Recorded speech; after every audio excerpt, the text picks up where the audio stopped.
It's the beginning of August here in South Carolina, and I cannot stand to be in this building any longer than I have to.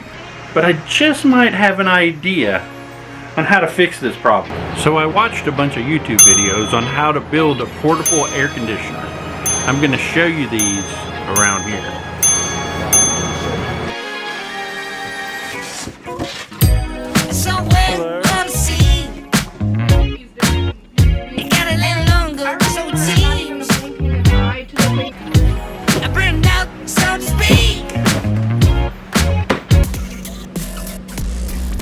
It's blowing out cold air. Let's see if that changes at all. Would you look at that? It's almost a 10-degree change in temperature in here.